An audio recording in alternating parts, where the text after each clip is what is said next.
आप देख रहे हैं वासुदेव शॉर्ट्स। जी, सहाफ़ी हैं वकास एवान साहब, ये बताते हैं कि 9 मई का एक गवाह और खौफ खुदा।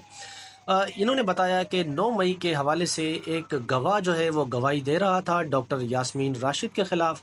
ये एक ट्रैफिक वार्डन था। उन्होंने बताया कि जब डॉक्टर यास्मीन राशिद कमरा अदालत में आई, वो गवाह अपना गवाह रिकॉर्ड करा रहा था जब डॉक्टर यास्मीन राशिद ने उनसे कुरान की उनको एक आयत बताई कि झूठे गवाह के बारे में इस्लाम क्या कहता है। तो उसके बाद वो बंदा डर गया और गवाही उसने नहीं दी और फिर वो वहाँ से वापस चला गया। तो ये अभी भी ऐसा लगता है कि कुछ लोगों के दिल में खौफ खुदा है, जो झूठी गवाही पर यकीन नहीं रखते। अल्लाह का खौफ उनके दिल में है। और वो गवाह जो है वो चला गया, वो ट्रैफिक वार्डन था जो गवाही देने आया था डॉक्टर यास्मीन राशिद के खिलाफ। उसके अलावा डॉक्टर यास्मीन राशिद का कोट लखपत जेल से तीसरा खत मंजर आम पर आ गया, जो चीफ जस्टिस ऑफ पाकिस्तान जनाब याया आफरीदी के नाम पर है।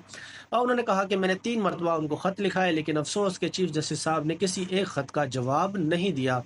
उन्होंने कहा कि पिछले 15 महीने हो गए हैं, हमारे इलेक्शन ट्रिब्यूनल में जो केसेस लगे हुए थे वो सब के सब ऐसे के ऐसे पेंडिंग पड़े हुए हैं और हमारे इंसानी हकूक़ भी जेल में मुअत्तल हैं।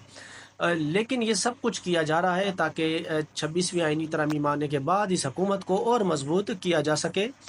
इसके अलावा वो कहती हैं कि कुछ भी नहीं, हम सिर्फ इंसाफ के मुंतज़र हैं। बाकी 9 मई के हवाले से भी वो क्लियर कट है कि अगर हमें इसमें सज़ा भी हो जाती है तो हमें कोई गम नहीं, क्योंकि 9 मई हमने नहीं की।